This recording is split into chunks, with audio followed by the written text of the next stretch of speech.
If you enjoy truthful and heartfelt conversations to inspire you to become a better version of yourself, Empowering Stories will help you. Good morning, beautiful Gina. How are you? I'm great. Thank you very much, Anna. Very pleased to see you. Yeah, this morning or this session, we have Gina Gardiner. And it's such an honor and such a pleasure to have this woman. You're going to love what she's going to share with us. You're just going to love it because she speaks from her heart. And what she's doing, it's being divinely inspired. And you can tell the difference. In this 3D world, anyway, Gina's an author. She's a speaker. And you will see how nicely she speaks and puts words into these feelings that and emotions that emanate from her, all coming from love.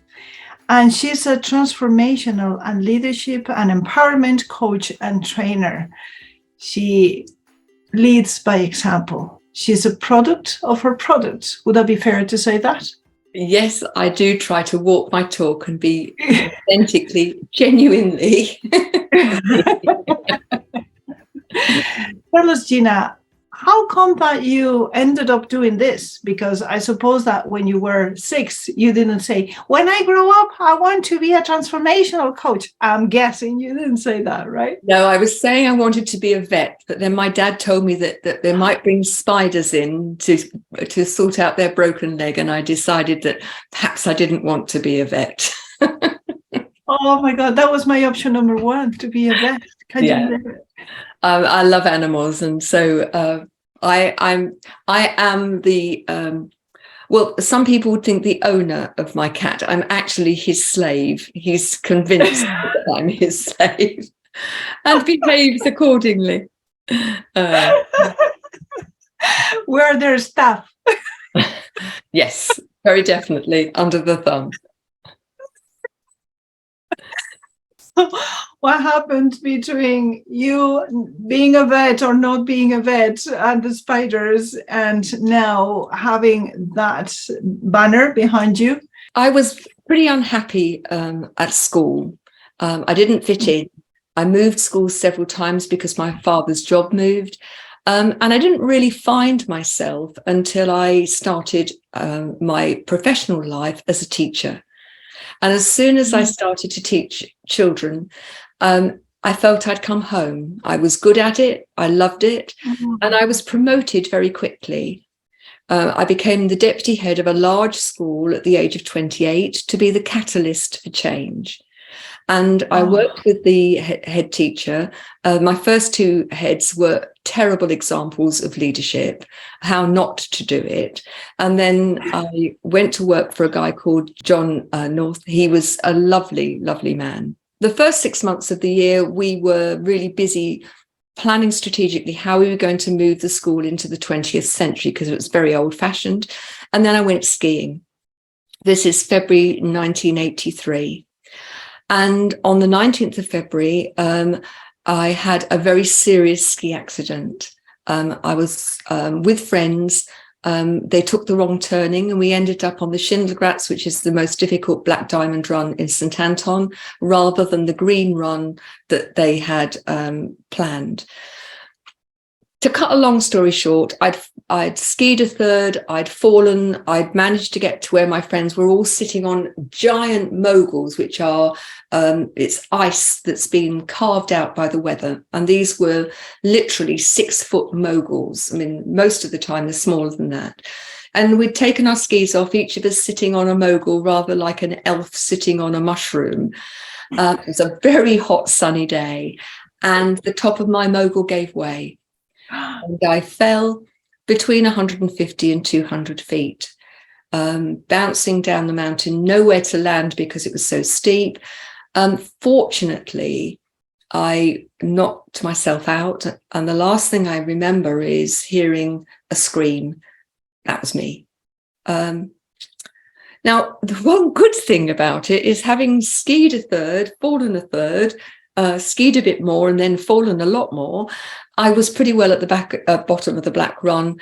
And I was determined, when finally my friends managed to get down to me, that I would go back to the hotel. I didn't want the blood wagon. I was in a bit of a state, and I managed to get home. But my mum took one look at me when I arrived home, and I was carted off to the local accident and emergency department. And I was diagnosed as having that I got concussion and that I tweaked a nerve in my neck. Went back to school 3 weeks later, and 3 weeks after that, I was the deputy leader on a school party taking children skiing to Switzerland. And although I was still using a surgical collar and I wasn't right, because we'd got a doctor going with us, I was given permission to still go. But as that week went on, I was a bit more like Quasimodo as the week went on. And on the last Friday, as we were traveling home on the Saturday, I said to my colleagues in the evening, I just got to go and lie on the bed. Within a very few minutes of lying on the bed, I discovered that I was paralyzed down one side. I really didn't know what was going on. I didn't want to frighten the children who were in the corridor, so I had to wait until somebody came to see how I was. It was probably only a few minutes, but it felt like a lifetime. I was rushed off to hospital. I was in Geneva hospital for a week and then flown home. And really, life was never been the same again. I did regain my mobility, but I was never right. It took me till May to get back to school. And I did school and I slept. That was all I did. And I got to the school summer holidays thinking, I've got 6 weeks. I can really recuperate. Mm-hmm. 8 days into the school holiday, very early in the morning, I got a phone call, and it was the head teacher or principal's wife who was hysterical because she just found her husband, John, had died in his sleep overnight. So far from it being the restful, recuperative holiday, I helped her organise the funeral. I had to let all the staff, the parents, the local authority know, and I was acting head. And I was appointed to be the permanent head in the January, 5 months later. Now, I spent 20 years being the head of that school, and I loved it. And I actually ran my school for most of the time from a wheelchair. My mobility deteriorated, and I then had 2 burst discs and failed back surgery. And so there were long tracks where I was completely wheelchair bound. There was a huge gift in that. Now, I need to say to people who are watching or listening to this, you don't see the gift straight away. You just see how challenging things are. Yeah. But the gift in reality was I couldn't physically get into most of my classrooms. And those that I could get into, I couldn't physically get round them because there wasn't space with the wheelchair. So I had to find a way of helping my staff become radically responsible for their own performance and to have a shared responsibility for the performance of all, because I was determined that the children and the staff would see this as a safe, happy learning environment, and that everybody would recognise their own worth and be given the tools to learn to move on. Now, what a lesson, Gina. The approach was incredibly successful. The school was on the best 100 schools in England list twice during my tenure as head, and the staff were vibrant. We did training, lots and lots of training that I created for people, some of it because of necessity, some of it because I had this very strong sense of how I wanted the school to be. And I suppose, I'd learnt by being unhappy at school, I wanted a safe environment where there was no room for aggression, that it would not be tolerated.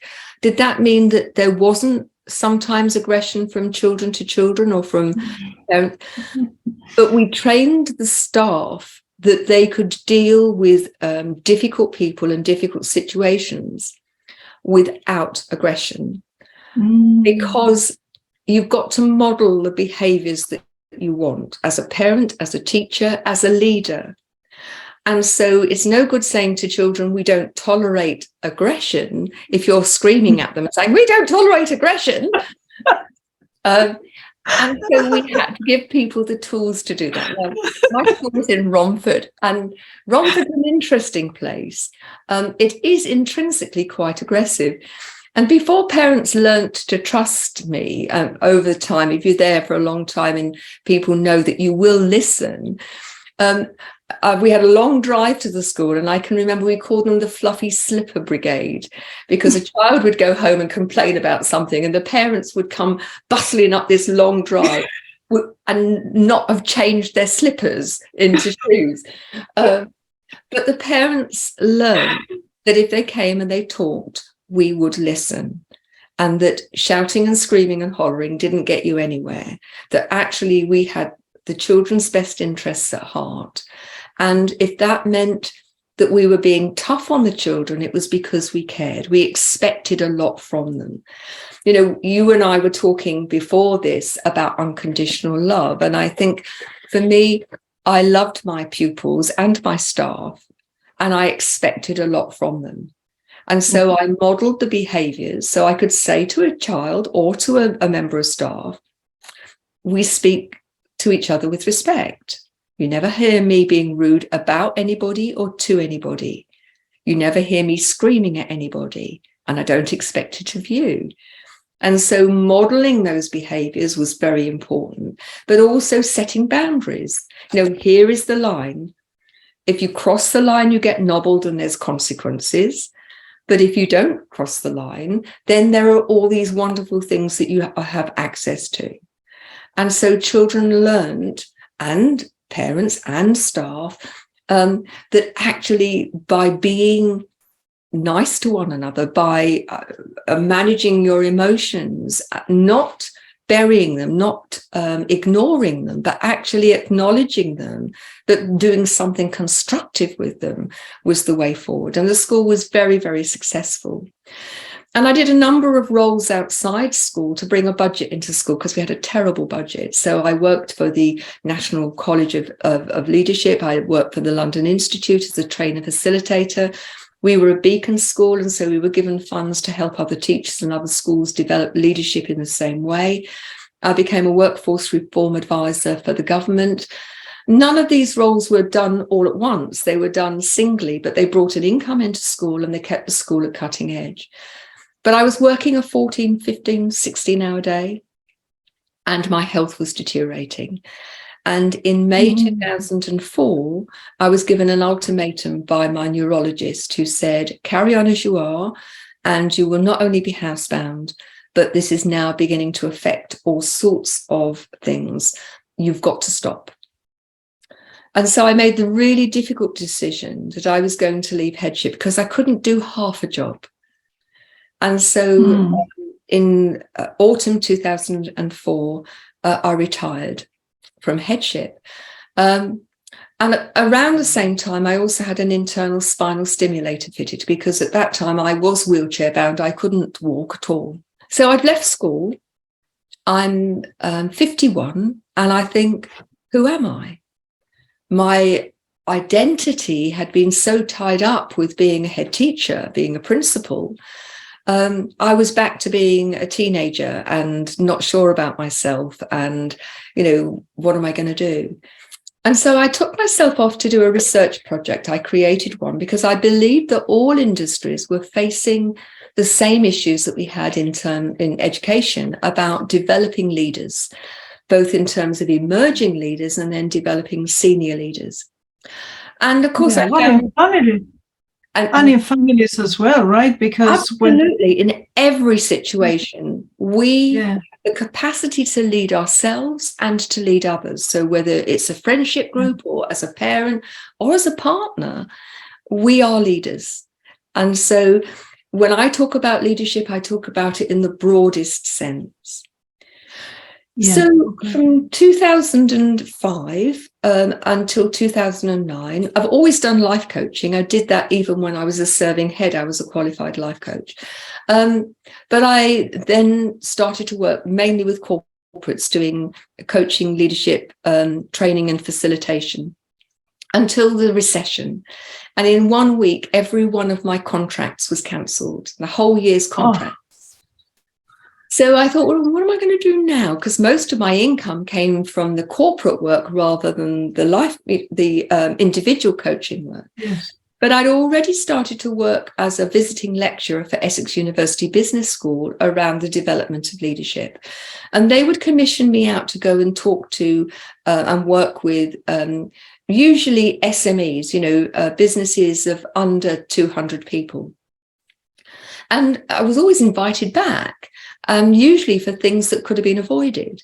So I contacted them and said, how about I come and work with your senior decision makers? And we look to develop leadership in a way that could avoid a lot of the challenges that you are currently working with. And that's then how I started the second iteration of the business that I started, which is Gina Gardiner Associates. And until so I started to work with SMEs on a retainer basis, and with every one of the companies that I worked with for 9 months or more, the same things that had happened in school happened in their business. Relationships improved. The quality of work improved because people became the arbiter of their own standards, and that was to the global standard that had been set. The leaders recognized the value of their staff and developed them in a different way and created a learning environment. It didn't matter whether it was manufacturing or an event place or a hotel or a laboratory. The widgets didn't matter because people are people. And so the businesses became more productive, they became more profitable. And so many leaders just focus on the bottom line, and actually they're focusing on the wrong thing because they forget their people, and those people become very disillusioned and feel that they don't have any ownership of the vision. Very often they don't know what the vision is. Yeah. And so that became my work. So working in terms of personal leadership and life coaching, and then the business. But I had a growing sense that I was here to do something more. How do you get that call? Well, to start with, it was a feeling in my solar plexus that there's something else. This question came in, what are you here to do? Now, in that business, that until the pandemic, and I have to say all of the businesses that I happened to be working with were ones which were closed down by the government, and things closed down. But prior to that, about 2017, 18, this feeling that I was here to do more was so strong that I couldn't ignore it anymore. Yeah. And so I started Genuinely You. And for me, it was about the quality of leadership, enlightened leadership. I just felt it. It's about, you have to lead yourself first, and you have to lead with integrity, compassion, and the courage to do what's right. And if you look at the quality of leadership, what I'd noticed is, particularly since the last recession, the quality of leadership in businesses, in politics, wherever, in families, I felt had shifted to a place where we could see a huge lack of integrity and authenticity. Yes. People were saying what was easy. They weren't modeling the behaviors, do as I say, not do as I do. The consequences were far reaching. And, I was aware, because I'd done the research, that, over half the prescriptions in the UK are for antidepressants. You look at suicide is the biggest reason for male death under 50 in the UK, and it's no different in the US. What a waste. And so we've got to do something. So anyway, I started up Genuinely You, wanting to reach as many people as possible. So it meant I had to do things on the internet. Now, I am a technophobe, okay? I had no internet presence. I had no idea how I was going to do this, and I had no idea what to do. So I've been out of my comfort zone so far for so long, it's become my comfort zone to be uncomfortable. If it can go wrong with technology, it does. But I've learned a great deal. And so I started developing an internet presence. And so I've now got lots of followers on Facebook, LinkedIn. At the moment, I'm working on my YouTube site, which is Genuinely You with Gina Gardiner. Please go and subscribe. I've now cracked the 500, which is wonderful, but I'd like it to be 5,000. So please go. There's hundreds of videos there to help you that are all free, covering a whole range of things. And for me, leadership is about every aspect of life. Yeah. It's not about sitting in an office at the top of the building leading ICI. How you lead yourself day by day. And I recognize that our belief system is what drives our thoughts, and our thoughts drive our belief system, which drive our languages and our behavior. And so for me, a big part of empowerment is to look at what drives you. What are your beliefs? We were talking before this recording about how we're conditioned by our parents, and so and not just parents, but teachers and other people that we meet. Oh, everybody who had a higher size than us. By social media, by the media. Yeah. And those beliefs become completely installed and we don't question them. No. And that's fine if those beliefs are empowering, but so many people believe that they're not worthy, they're not enough. And partly my role, I believe, is to help people at an individual level recognize you are enough. Does that mean that you have got nothing to learn? No. Our lifetime is the opportunity to learn. I believe that we are card-carrying students of life throughout our life. And the universe has a habit. If we don't learn the lesson first time round, it just gives us a little nudge. And then that little nudge becomes a little push, and then it gives us a slap, and then it gives us a kick up the bottom until we start to listen. And the patterns of behavior are there to tell us. And one of my roles, I think, is to hold up the mirror and say, I've noticed this pattern. And, you're saying you want something different, but actually everything that you're doing is doing the very thing that you don't want it to do. So let's look at that pattern. How can you shift it? And I'd like to share a couple of stories because I think they're so powerful. I think we all self-limit. I can't do that because I'm not good enough, or because I'm not old enough, or because I'm too old, or because I'm too tall, too fat, too thin, not clever enough, whatever. After I retired, I decided that I was going to study NLP, and I became a master practitioner with an amazing organization, ITS. And then I decided I wanted to see as many people study who used NLP. And so I started to go and look at different people using it.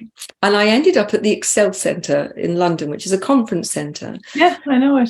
With a guy called Tony Robbins, who a lot of people... Oh my God, of course. You were doing... Unleash the there? Yeah. I did it there with my children. Fabulous. And I think everybody should do it, and everybody should take their children. In the morning, Tony Robbins was talking about a course that he was running in California. And I really fancied it, but I dismissed it. And I said to myself, at that time, I didn't have an electric travel wheelchair. And although I had the spinal stimulator fitted in 2004, progress was being very, very slow. I don't use the wheelchair in the house or garden, but I still do use a wheelchair. So in 2006, I could walk very few steps unaided, okay?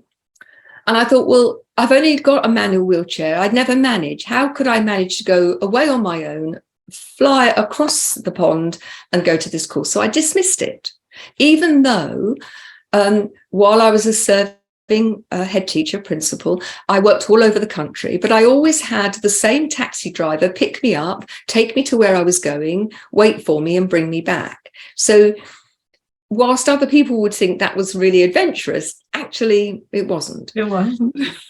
Now, in the afternoon, they did the fire walk. For those of you that don't know what a fire walk is, you walk across hot coals, about 25, 30 feet of hot coals in your bare feet. And if you are in the right mindset, you do not get burnt. There were 10,000 people on that course, which was mind-blowing in itself. And 9,950 people did the fire walk and nobody got burnt. Now, bearing in mind, I needed help to walk 25 or 30 feet.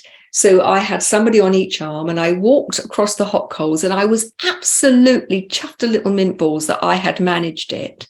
Wow. And I sat down in my wheelchair. My wheelchair was facing the next person to do it. And the next person to do it was a double amputee, no legs below the knee. He tipped himself up onto his hands and he walked those hot coals on his hands. He changed my life. I've no idea who he is. I know nothing about him other than the fact that he changed my life. Wow. Because I thought, if he can do that, I'm self-limiting. That night I went and booked my ticket and I booked my flight. I went and did the course. I had a fabulous time. I've done all of Anthony Robbins' courses. I became a senior leader and I went and supported other people going through the process. Why? Because that man taught me that the only thing that limits me is me. Yeah. There are things I can't do practically, but I can find ways around it. And I would say to anybody who's watching or listening this, how are you self-limiting? Because we all do it. Yeah. How small is your comfort circle? And how ready are you to step out of it? Because if you always do what you've always done, you're going to get the same results. Yeah. And if you want something different in life, you've got to be prepared to be a little bit uncomfortable. Or rather, I'd like to use, instead of being uncomfortable, you've got to deal with the unfamiliar. Because the interesting thing about our comfort zone is, as soon as we do something different, and we do that perhaps once or twice, it's no longer uncomfortable. Our comfort zone expands. And so, all of those things that you think, I'd love to do that, but I'm frightened, give it a go. I've studied highly successful people, and the one thing that shifts them from being ordinary is that they believe they can be highly successful and they're not frightened to fail, because they see failure as an opportunity to learn, not a failure in itself. And I passionately believe the only failure is the failure to give things a go, or the failure to learn from things when they don't go to plan. And so, I have several principles which underpin my work. And so, the first principle is take radical responsibility for your thoughts, for your emotions, for your words, and for your actions. Because when you take radical responsibility, does it mean you never do anything wrong? No, it doesn't. But does it mean that you are mindful of the impact of what you do on others? Yes, it does. Yeah. Plus, this is empowerment in its essence. And the strategy that I teach people, which is so easy, is you've got to know what your core values are. So the first thing is to identify what are the things that are really important to you.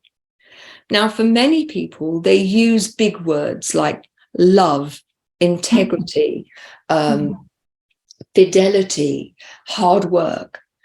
So the next thing is to identify what are the behaviors that you need to embody or experience from other people to know that those values are being met.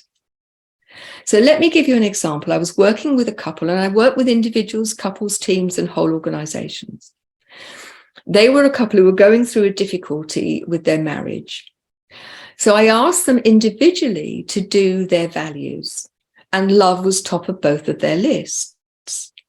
The problem with us, we have a blueprint as to what that looks like, feels like. The languages of love. Absolutely. I said to them, So what behaviors do you need to experience in order to feel loved? She said, I need him to buy me flowers. Well, he was beside himself. I buy you flowers every Friday. What do you mean, buy you flowers? And she very quietly said, that's not buying me flowers. You go to the flower department, you take any old bunch and you bung it in the trolley. And he thought about it for quite a few minutes before saying, do you know what? You're right. I don't give it any more thought than putting a tin of beans or a packet of cornflakes in there. So I then said to him, what do you need? And he said, I hate it when she turns her back on me in the hall when I come in through the front door. She was equally nonplussed. She said, our hall is so narrow. I turn my back so that we can both walk into the kitchen or the lounge, and then I turn around and give you a hug. He said, in that moment when you turn your back on me, I feel rejected. Now, the conversation identified for people what was important and why. So have your values above the line and then have this imaginary line, and start to notice when you approach the line, and certainly notice when you dip below the line with behaviors or languages or thoughts that are not in line with your values. And then you can very quickly think, okay, what do I need to do or be in order to get back above the line? And if I've hurt somebody along the way, how do I make it right? And it's such an easy way. Is it above the line or below the line? And this works for whole organizations. What are our company values? What are the behaviors we need from the company, within people within the company, to know that those values are met? So let me give you a small example. Please do. We respect each other. So do you gossip? Because if you're gossiping about somebody behind their back, where's the respect? Exactly. So by unpicking the behaviors together and creating a standard that works for everybody, and everybody knows what it is, then you know where the line is. So in my school, one of the things that I think made such a huge difference is we unpicked, what does excellence look like in the context of an English lesson, or relationships, or holding children to account, or moving around school? And so we had our gold standard that everybody on the staff knew, and we taught the children what that gold standard was. And if you fell below the line, that was the boundary. Fall below the line, there are consequences. Stay above the line, and lovely things happen. And for everybody. And it will be for everybody. And so this stuff works. You're the common denominator, aren't you? You're in your life every moment of every day. So you're not a leader and you the person.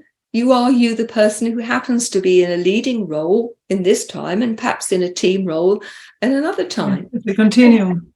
So you take yourself into every moment of every day. So the principles of enlightened leadership are true for life. And so I help people in their personal lives, but also in their professional lives, be empowered leaders, be enlightened leaders, and through that enlighten other people. And I have a huge mission. My mission is to positively impact on at least 1 million people in the next 10 years through the development of enlightened leadership.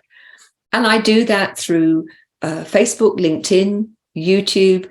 I've got my own radio show. You've a guest on my show, and we are now reaching, between 1 million and 1.5 million people every month. And I've created lots of programs and courses for people because I believe that we all intrinsically have the wherewithal to be our empowered self. And when we step into our genuine power, we do not want to make other people little. Genuine power is not about having dominion over people. When you Yeah. step into your genuine power, you see the potential in other people and you want to nurture it. You want to support them and help them grow too. So like a stone thrown into a pond ripples out. When you are engaged in enlightened leadership as a parent, as a partner, as a friend, as a member of a group, as a member of an organization, as a leader of an organization, and dare I say, leaders of countries need to be empowered and enlightened leaders, we will change the world, and we will change the world for the better. And I see it as my role to help people through my publications, through my programs, through word of mouth, to help people be the best version of them that they can be. Well, it gives me goosebumps. And how is that calling in your solar plexus now?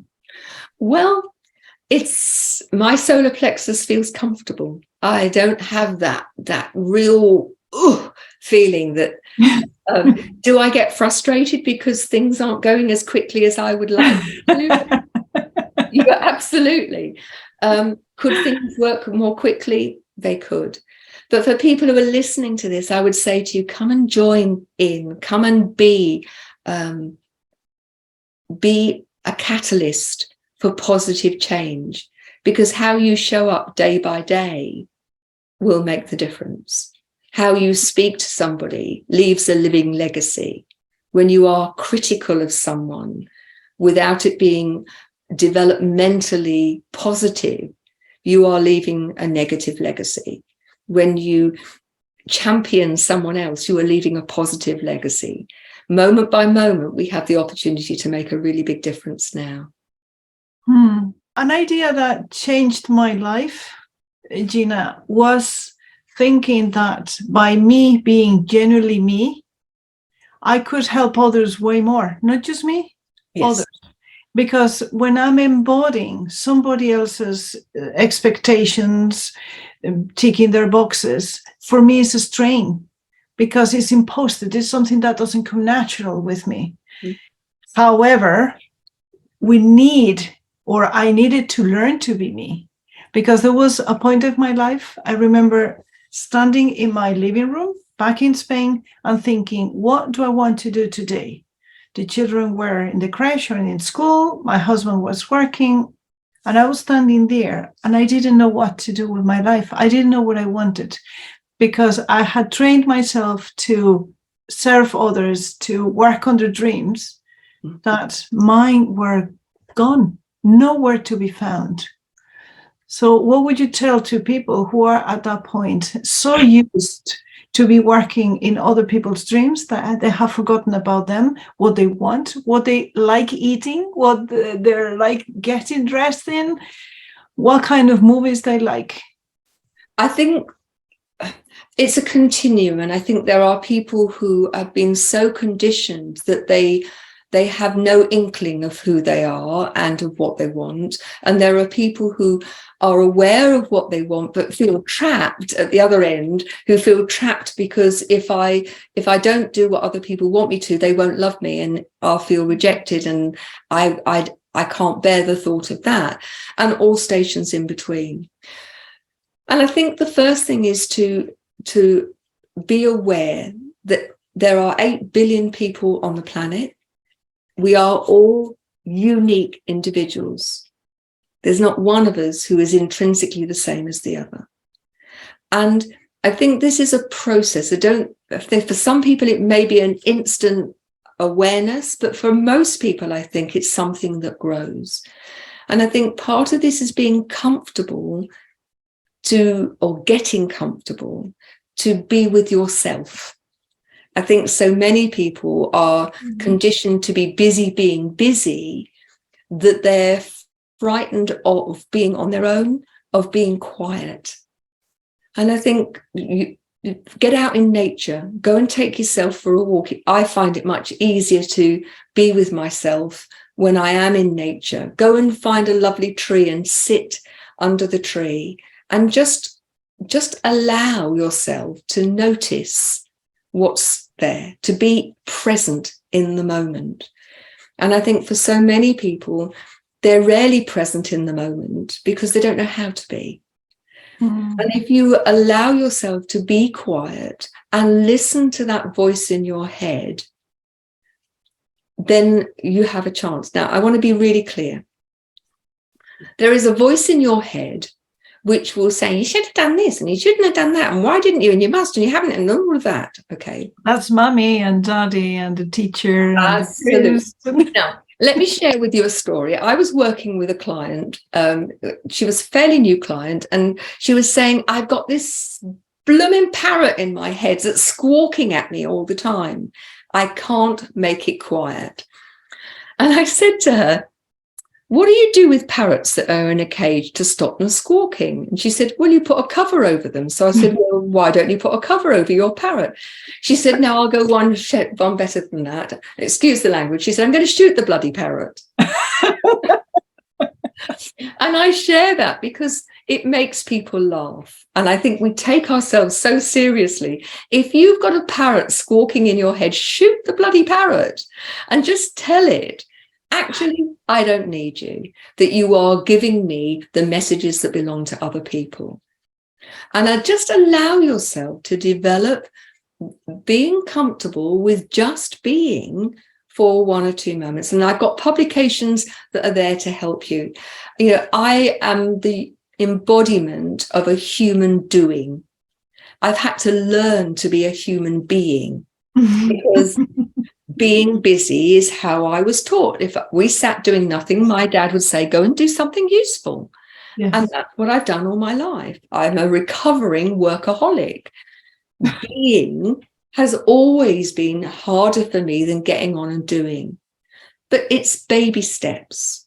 So if you find it difficult, listen to a guided meditation or listen to a piece of music that you love. For me, it's getting out in the garden and gardening or getting out in nature. Find what works for you. It could be cooking. It could be drawing. It could be dancing. But find something that fills your soul, something where you'll know because it feels so intrinsically right. And it doesn't matter what other people think. Start to do something that feeds your batteries. And with all of these things, the more you do it, the easier it becomes. Yes. If you're really struggling, there are loads of resources on my YouTube channel that are all free. Go to Genuinely You with Gina Gardiner on YouTube. If you go onto my websites, genuinely-you with genuinely-you.com, you will find there's lots of free things. There's a 7-day happiness challenge, for example. You'll find lots of programs for you to engage with. There are other programs on Gina Gardiner associates.co.uk. You'll find them all on my Linktree account, all of those things. But what I would say to you is take control of your life. You are the one person who has the power to change things. Other people can't change them for you. The book, the program, the working with someone, we were talking about this before this recording, they're the catalyst to help you. But if you always do what you've always done, you'll always get what you've always got. You know, my favorite quote of all time is Einstein's definition of madness, which is to keep doing the same thing and expecting a different result. But we do it, don't we? We do it more frequently, harder. If you want something different, you have to do and be something different. And I would say to you, one of the things that works so well is recognize you are enough. I was listening to a course by Marissa Peers where she was she shared a story, and the story was about, she was working with the rich and famous in Los Angeles as a hypnotherapist. And she was approached by the producer of a show. They were halfway through a run of, I think, 24 programs when the leading actor started to play up and say, I'm going to leave the show, which would have meant that all of the episodes that they had recorded would have been lost. So he said to her, will you go and work with him? She said, yeah, no problem. I've no doubt she was getting a very nice, healthy, fat fee. And he said to her, what sort of car do you drive? And she was very puzzled and said, what sort of car do I drive? And he said, yes. She said, I drive a Ford. He said, don't take that. He'll only have Lamborghinis and Porsches and cars like that on his drive. Well, she made an appointment to see him, and she turned up on his drive, and he opened the door and said, "What's that car doing on my drive? I won't have a Ford on my drive." And she said, "Well, I'm here now. Why don't I come in and have a cup of tea? I've got a pretty good idea. I've got some idea why you've got some challenges." During the time that they were having a conversation, it turned out that he was the son of a very successful lawyer, and his father had wanted him to go into the family business, but he wanted to be an actor. And his father had said, "If you go off to be an actor, I will disown you." He'd taken the very tough decision that he needed to go and follow his dream. And he had gone to Los Angeles, and he'd become a very successful actor. And he had on his mantelpiece, he had an Oscar and Emmys and goodness knows how many awards.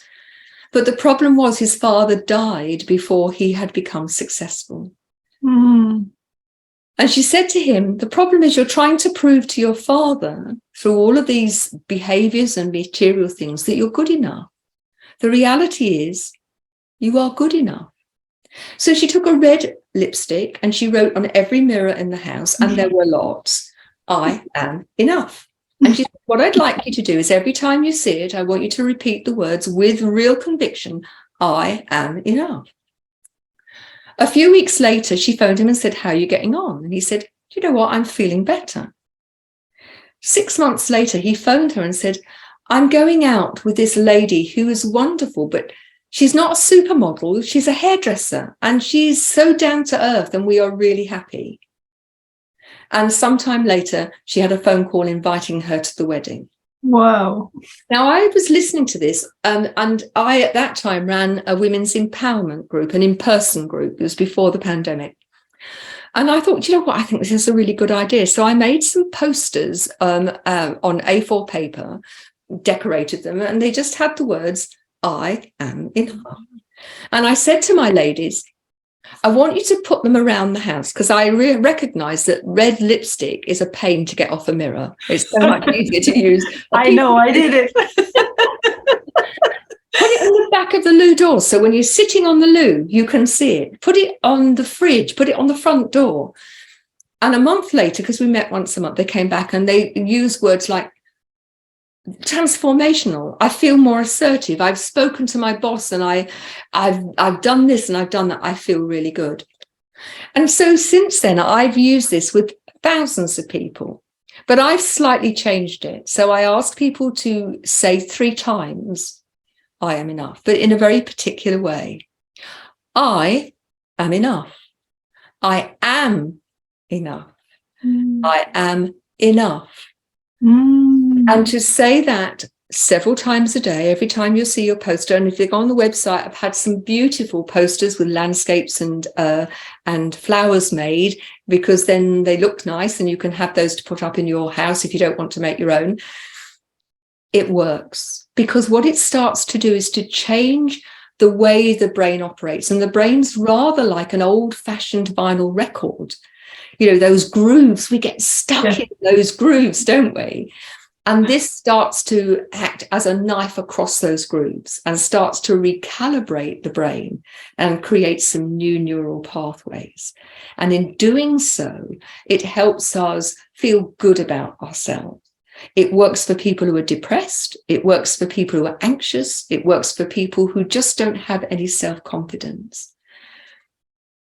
It's not the only thing. It's one thing in an armory of a lot of other techniques and principles, but it is a really great starting point for those people who don't know who they are. Just to recognize you might not know who you are yet. You might not know what it is you want to do in this life, but do recognize that you are enough, and use that as the basis to build on. And you can then build on the next thing. Taking radical responsibility for yourself. Recognize you can choose. Every choice you make is yours to make, but every choice has consequences.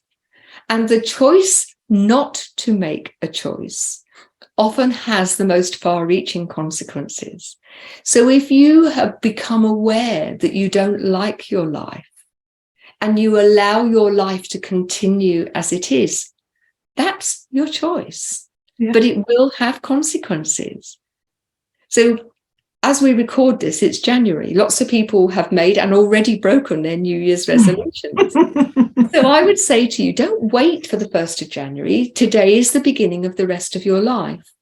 What choices are you going to make moment by moment? If there are parts of your life that you don't like, or you don't like your life in general, the choice is to stick with it. And you can stick with it and not moan, or you can stick with it and moan. That's your choice. Or you can choose to do something different. And the interesting thing is that having made that choice to do something different, you have already moved away from being stuck. You are moving out of your very uncomfortable comfort zone.